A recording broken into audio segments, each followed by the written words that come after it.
Welcome to the UK Cop Review, the place where we examine cases of questionable conduct, unpack police and legal stories, highlight public rights, and call for genuine accountability.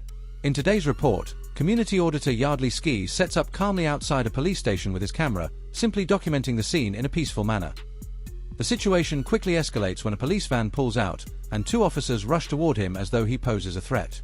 Instead of following standard procedure and addressing the situation with clarity, their response appears uncoordinated and poorly handled. What unfolds next is a clash of knowledge, where Yardley confidently asserts his rights while the officers struggle to maintain control. Rather than correcting their approach, the officers appear to push further, using unnecessary authority instead of reason. As tensions rise, their actions take a concerning turn when they choose to detain him under Section 5, despite no clear lawful grounds being presented. The moment is caught on film, raising serious questions about training, professionalism, and respect for civil liberties. This encounter is another striking example of why transparency matters and why public scrutiny of such events remains so important. With the evidence recorded, the case may now move toward legal review, and it wouldn't be surprising if further proceedings or compensation follow in due course. Look at that, coming out of the... Sure you should have jumped out of that vehicle like that? Hey? You sure you should have jumped out of that vehicle like that? What do you mean, like what? Like what you done, like a nutter. Like a nutter? Yeah, it's a moving vehicle. It was stopped, sir. It was moving. It was stopped. You think I'm stupid? You I never said you're stupid. The vehicle was moving. Listen, you don't know me, please don't call me stupid. Stupid?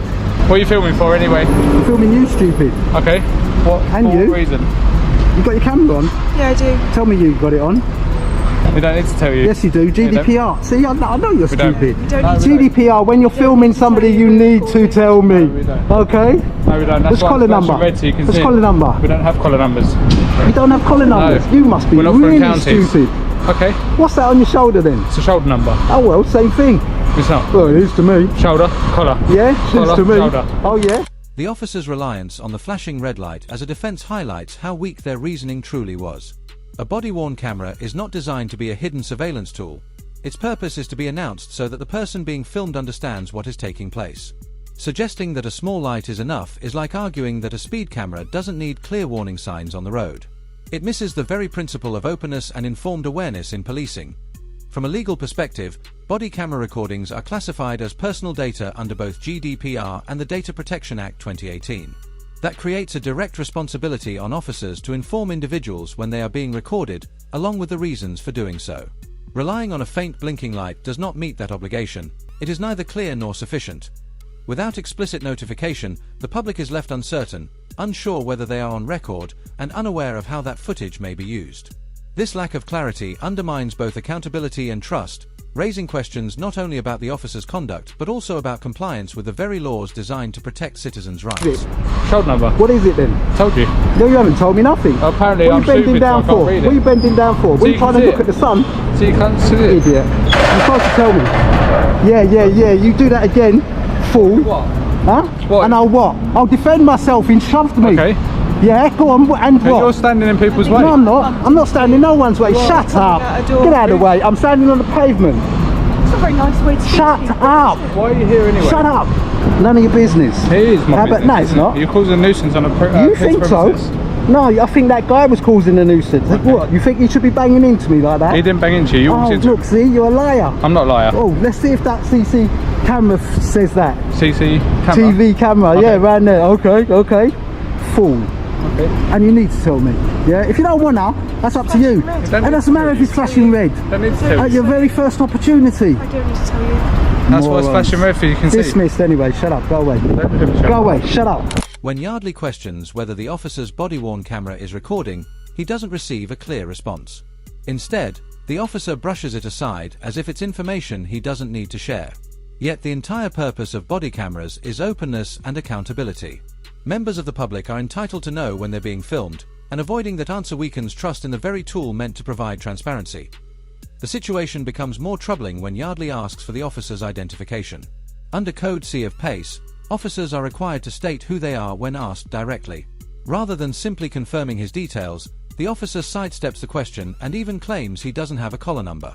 Yardley points out the number visible on his uniform, but instead of clarifying, the officer responds with wordplay about shoulder numbers. It was clear what Yardley was asking. Yet instead of fulfilling a basic duty of identification, the officer chose to deflect and diminish the request. This exchange not only undermines professional standards but also leaves viewers questioning whether the refusal was about avoiding accountability rather than following procedure. You got any forms of ID, please, Shut sir? up. Forms of ID, please, sir. Shut up. ID, please, sir. You're kidding. ID, I wouldn't please. give you my ID. Why not? Why should I? Why? Because you're committing a public order offence. So As what? ID, What's the please. public order offence? Section 5 of the Public Order Act. Doing Causing what? me alarm, arrest, distress. Causing who? Me. Oh, seriously? Don't go there. I'll sue ID, you. please. I'll sue you. I'm not Okay, giving you my ID, ID. please. I'm not giving you my ID. You sure? No, I'm not. Please. No, I'm not. You got a fingerprint machine? Nah. You detaining me? Huh? You detaining I am, me? yeah. Okay, cool. So take this All away. right, all right. No, Take this away. listen, you can't stop me Let from go. filming. Okay. No, I'm you not gonna cannot stop me from... I'm gonna put it Okay, on but the I'm going to floor. put it... I'll Let put it go. on the floor. No, I'll put it on the floor. Put it on the floor then. I'll put it on the floor. All I would like is your identification Not getting so it. we can see how we deal with this. The last thing I want to do is No. arrest you. No, tell me why you're detaining me. Section 5 of the Public Order Act, I told you. What have I done? Okay, you've What have I- committed a public order offence. Such as? Swearing in the street, causing me alarm, arrest, or No, distress. there's no public there. There is. No, there wasn't. There is. There wasn't. Sorry? There wasn't no public. So you can't be walking around What? swearing at people, What? threatening people. Who's threatening? You did. You threatened that Did member that of the guy public bump into me? He said sorry, he did. Okay. He did. So And you were forms of filming. identification on this. And you were filming, yeah? So you would have caught it. You would have caught it. During the exchange, the officer suddenly shifts the conversation and begins demanding Yardley's identification. The request comes without any legal basis, as there is no general requirement for a member of the public to hand over ID in such circumstances. When Yardley reasonably asks why it is necessary, the situation quickly escalates. The officer responds by invoking Section 5 of the Public Order Act, claiming that Yardley had caused alarm, harassment, or distress. His justification: Yardley had referred to him as stupid. But the law is not designed to protect personal feelings from criticism. Using legislation in that way risks turning a matter of free speech into a misuse of police authority. Matters worsen when the officer asserts that Yardley had been swearing, despite no evidence of that being the case. Such a claim appears to have been made only to strengthen the grounds for detention. Presenting allegations that do not align with the facts undermines the integrity of the process and raises serious concerns about honesty. You would have caught it on your camera, yeah? I'm trying to be Would you have reasonable, caught that sir. on your camera? All I Listen, ask he's is telling that me you're that I'm being bumping into people, but you would have caught it. Yeah, my camera's And you would have caught it. No, Is get if the you can evidence. be reasonable Get the like I evidence. am. No, okay, and you need evidence for that. No, I don't need Yes, you do. Yes, Okay. you do. all I would like is your identification. And I'm not got none to give you. Okay, but the last thing I want to do is arrest you. Well, then Okay. tough, then that's how it's going to go. You're going to have to do that. You I asking me wanted to this arrest under you, threat of arrest, and I It said can no. lead to it, And but I I said don't no. want to go that way. I said no. Am I still detained? Sorry? Am I still detained? Am I still detained? Am I still I'm asking you what detained? your Am I purpose still is. detained? I'm asking you what your Am I purpose is. still detained? I'm asking you what Am I your still purpose detained? is. Am I still being detained? Because I want to pick up my camera. Well, if you want to pick up the camera and leave, you're more than welcome to. No, I'm not going to leave. You should have jumped in and de-escalated the situation. Why me? Or any of you three, because these two are involved in the situation. Okay, well, Yeah? yeah? For initial conversation, was I? What? So, no, but I asked you to ask him. I asked you to ask him if I was still being detained. I don't wanna jump I in, do asked I? you to ask him if I'm Well, still it's being not my place detained. to jump in, is it, So, sir? yeah, of course it is. No, it's not. You're Well, all it's the in my same. place. Why are you You're being all the disrespectful? same. You're all the same. You're all the same. Go away. Dismiss. stereotyping? Dismiss. We're not dismissed. Dismiss. We're not dismissed. Yeah. When a detention comes to an end, the duty of a professional officer is straightforward. They should clearly state that the individual is free to leave, confirm that no further action will be taken, and then step back without delay. This not only closes the encounter cleanly but also helps maintain public confidence and prevents unnecessary friction. It isn't an optional courtesy, it is part of carrying out the role responsibly. In this case, however, the opposite unfolded. As Yardley pointed out that the officer's involvement was over and told them, "You're dismissed," one officer replied sharply, "We're not dismissed." At first glance that may sound like a minor exchange, but in practice it completely undermined the professionalism expected in such a situation. By refusing to disengage, the officer extended a confrontation that should have been concluded, allowing the moment to slip from lawful procedure into something more like a personal dispute. Instead of showing authority through composure, the response created the impression of pride being defended rather than duty being performed. That distinction matters greatly in public service, where confidence is built not through argument, but through restraint. I should ask you if there's any reason why you're Don't being ask. unreasonable. Don't ask. Don't ask nothing. There's no law against asking questions. Yeah, there is a law. What's that then? It means shush. Zip it. Go away. That's the law. Okay, see you later then. Off you go. Bye-bye. Dismiss. See, you lied. You said to me that this isn't a public place. It's not, it's a police building. It's not. That's the building in there. It's part of the building. No, it's not. It's a road. It's a public road. It's a pavement. Can't drive on it. It's a pavement. Well, is that vehicle there? I bet you that's not a police vehicle. It is a police vehicle. I bet you it's not. I bet you it's a delivery vehicle. It's part of the police vehicles. Ah, see? You just dig this hole, don't you? You just dig the hole and you don't see how stupid you're looking. I don't. You looking very stupid. I look stupid. You do. I know, you admit it. Okay. Yeah. I know, you just admit it. Yeah, you do look stupid. I will admit it for your benefit. No, don't need to admit it for mine, just admit it for yourself. No, I don't. Just understand that you're being very stupid. Understand that you don't know your policies. You do have to tell somebody at the first opportunity, practical opportunity, that you're filming. Okay? Don't worry. I don't want you to answer me because I don't think you understand that, and you should have de-escalated the situation. You should have done. Well, thank you for your advice. We'll take it on board. Yardley is clearly positioned on a public pavement just outside the station gate. Despite this, when Yardley points out that the officer had incorrectly claimed it was not a public space, the officer stands by his statement. He insists, it's not. It's a police building. It's part of the building. That reasoning simply doesn't hold up. A public pathway doesn't lose its status just because it runs alongside a police station or government property. The law is very clear. Unless land is physically restricted, clearly signposted, or legally defined as private, it remains a public right-of-way. Pavements outside gated premises fall into that category without question. By rejecting this reality, the officer appeared to be reshaping the facts in the moment to fit his position. This isn't just a technical mistake, it risks undermining public confidence in how authority is exercised. When those in uniform attempt to redefine access or public rights on the spot, it raises serious concerns about fairness, transparency, and the responsible use of power. Oh, is that all you're going to do, is take it on board? Yeah. Oh, so you stop members of the public, right. You threaten them with arrest, you tell me that I'm committing a crime, right? And now you're telling me that you're going to take it on board? Yeah, we'll take it on board. Yeah? Tyrant. Look, thin blue line gang badge. You're a gang member. I'm not a gang member. You are a gang member. Take it off then. Take it off. What's the badge on for? Why is it there? Yeah. For my fallen colleagues. What fallen colleagues? The people that have been murdered. Who? Tell me a few of them. Andrew Harper. Go on, carry on. I don't need to tell you. Oh, so you only know one person? I'm just telling you, I'll give you an example. Give me another one. Give you an example. Give me another example. Give you an example. Give me another example. And actually, even though you want to wear it for your fallen colleagues, you know, as your police policy says, your uniform policy, those badges, charity badges, badges that are not police issue, are unlawful. Okay. They shouldn't be worn. Okay. So that's why you're wearing it as a gang badge. Okay. Yeah. When's it been changed? Since when? It's been changed. Since when? Since when? For a while, look it No, up. no, it hasn't. No, alright then. Changed. Alright then, if you say so. Alright then, if you say so. With those words, Yardley turns attention to the thin blue line badge and is correct to question it. Police uniform in the UK is strictly regulated, and officers are permitted to wear only official insignia issued and approved by their force. The thin blue line patch has never been formally authorised as part of standard police dress. When a colleague steps in and claims it's changed, in an attempt to justify the badge, the explanation falls flat. Nothing has changed.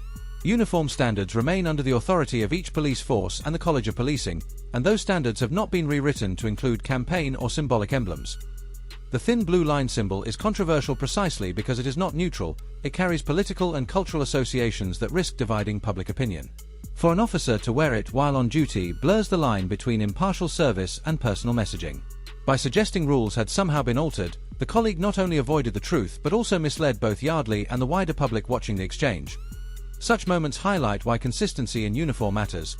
It ensures officers are seen as representatives of the law, not as individuals promoting causes from behind the badge. You're going to threaten my colleague with something, you should know better. Threaten? Don't use the word threaten. You should know better. Don't use the word threaten.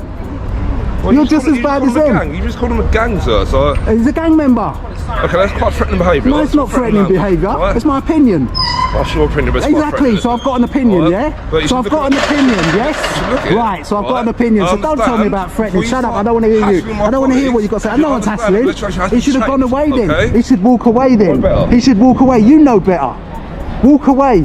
Sergeant, tell him. De-escalate the situation. Tell him. He's being stupid. Yeah, he's trying to antagonise me. He said that he's detaining me. He's had me under detainment for section 5. Yeah, told me he wants ID and my address, all these sort of stuff for no reason whatsoever. Off you go. You need to get a life, mate. Yeah, so do you. You need a life, and I'm not your mate. All those lot I are. never said mate. What did you say then? Mate. I said you need to get a life. All right then. Well, so do you, Sergeant. You need to fix up them men and lady, and tell them that what they've done is atrocious. Look at yourself in the mirror. Bye. Off you go. Wow.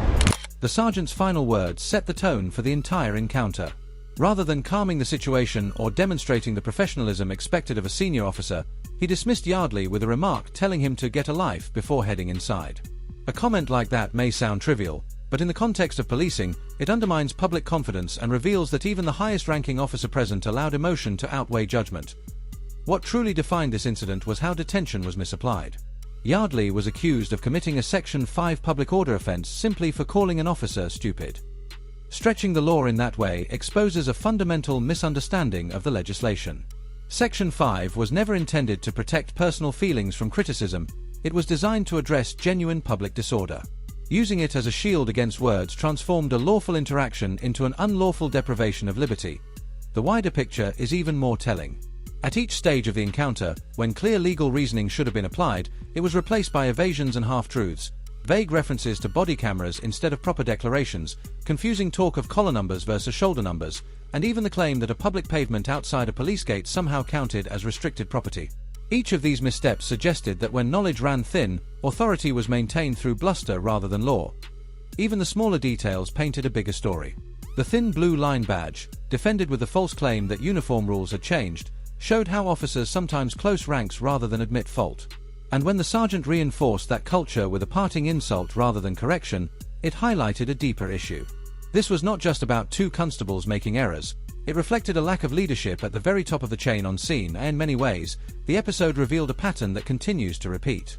An auditor films lawfully, officers overreact, feelings are elevated to the level of offences, and the public is left to carry the financial and reputational cost. Once such cases reach solicitors, the force often finds itself liable, not because of one bad decision, but because of weak training, unchecked egos, and inadequate oversight. Ultimately, the sergeant's get a life remark became symbolic. It was not Yardley who needed to rethink his actions, but the officers who needed to regain a firm grasp of the law they are entrusted to uphold. That concludes today's report. If you found this coverage informative, remember to share your thoughts, stay subscribed for more independent analysis, and join us next time as we continue to examine the critical balance between public rights and police accountability.